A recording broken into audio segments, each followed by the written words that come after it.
All right, in this explainer, we are diving deep into one of the most mysterious and frankly, strangely worded verses in the entire Torah.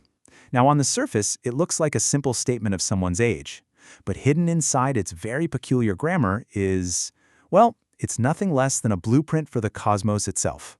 So, let's start right at the source. And the life of Sarah was 100 year, and 20 year, and 7 years. Did you catch that? The grammar is weird. The word for year, shana, is singular for 100, and it's singular again for 20. But then for 7, boom, it suddenly switches to the plural, shanim.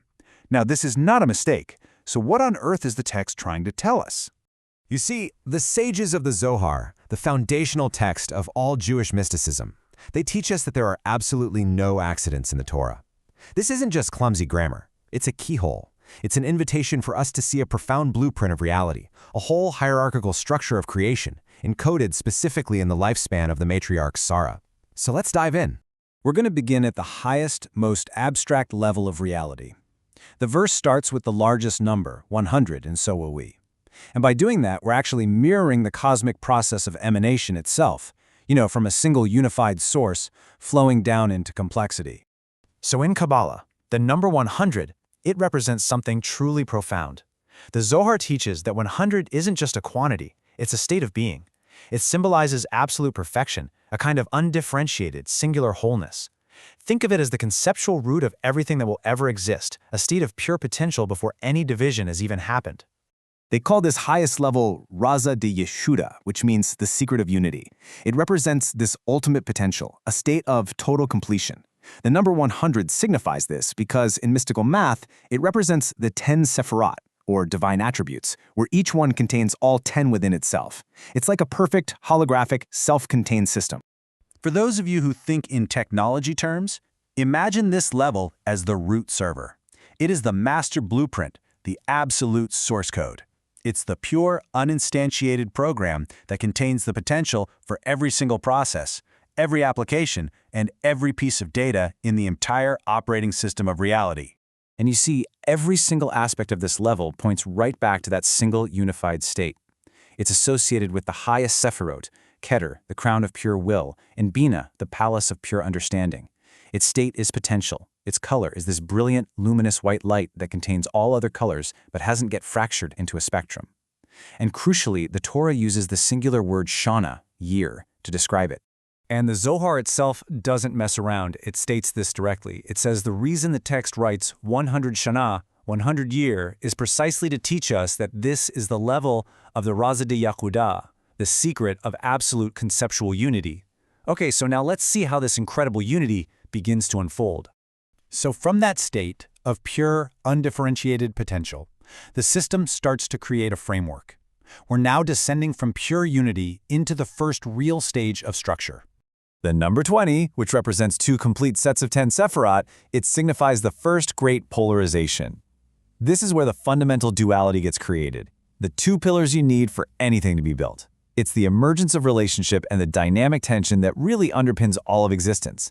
Kabbalah has this amazing term for this principle, panim va'achar, or face and back. But listen, this isn't opposition or conflict. It's a necessary, creative polarity. It is the essential architecture of reality. You've got giver and receiver, light and vessel, expansion and contraction. You just can't have a functioning system without both, any more than you can have an electrical circuit without a positive and a negative pole.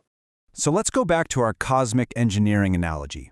If level 100 was the source code, then level 20 is the system architecture. It's the foundational engineering plan, the schematic that lays out all the primary channels and frameworks that the energy from that source code is going to flow through and organize itself. This level establishes the fundamental dynamic that makes a structured reality possible. So on the giver side, you have the Sephirah of Chokmah, or wisdom, that dimensionless spark of a pure idea. Then on the receiver side, you have Bina, or understanding, the vessel that takes that spark and develops it, gives it breadth and depth. This is the archetype of Abba and Emma, the cosmic father and mother, whose union gives birth to all the lower realities. And get this, the Torah still describes this level with the singular word shana, 20 year. So why?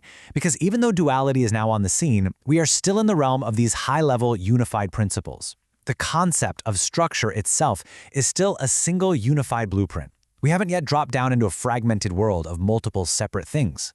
And now, we land. We are descending from the high-altitude realm of unified concepts right into the world of manifest reality, the world of direct, tangible experience.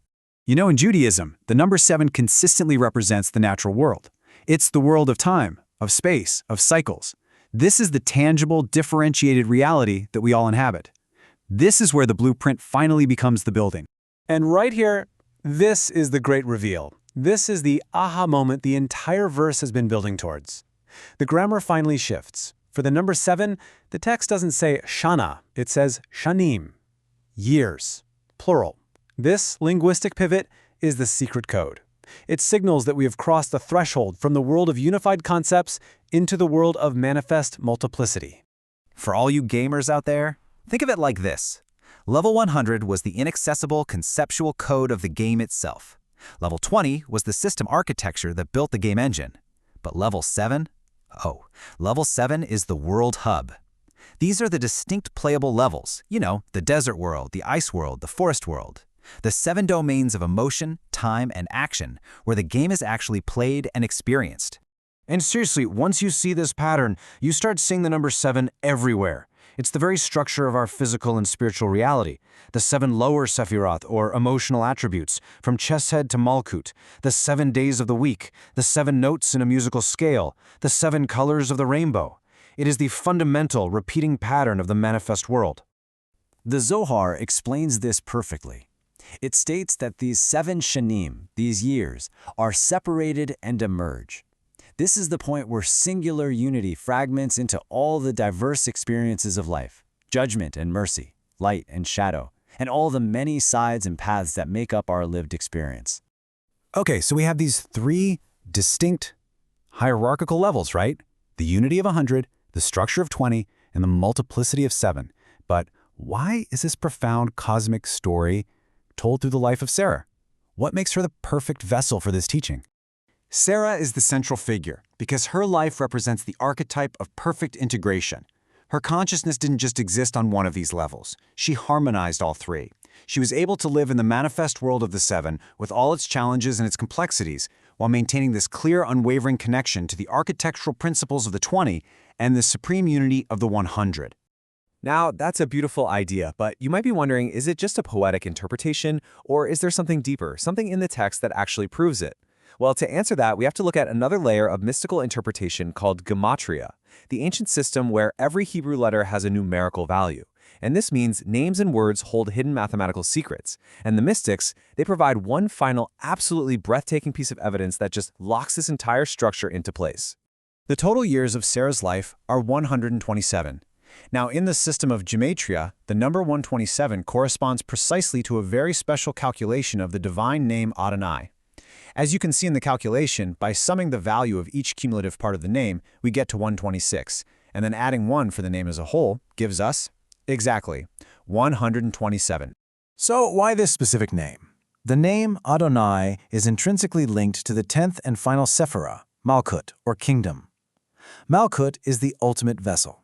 Its entire function is to receive the divine flow from all the Sephiroths above it and ground it in our physical reality. It's the interface between heaven and earth. So Sarah's lifespan, therefore, is a numerical code for her unique spiritual power, the ability to perfectly channel the highest divine unity and manifest it right here on earth. This is the ultimate synthesis. Sarah embodied the entire structure. Her life contained both the singular Shana, the year of unified consciousness, and the plural Shanim, the years of perfected action in this world. She didn't just understand the system, she was the system, a living bridge connecting the highest heavens with the earth. The life of Sarah shows us this hidden architecture within just a single verse. It leaves us with a provocative question, doesn't it? What if our own lives, our own stories contain a similar hidden architecture just waiting to be discovered? Thank you for joining us for this complete journey through the Pardes. We hope these ancient truths help you and your family improve your own dimensions this week. If you enjoyed this full chapter deep dive, please like, subscribe, and share which part of the journey touched your soul in the comments. We'll see you in the next chapter.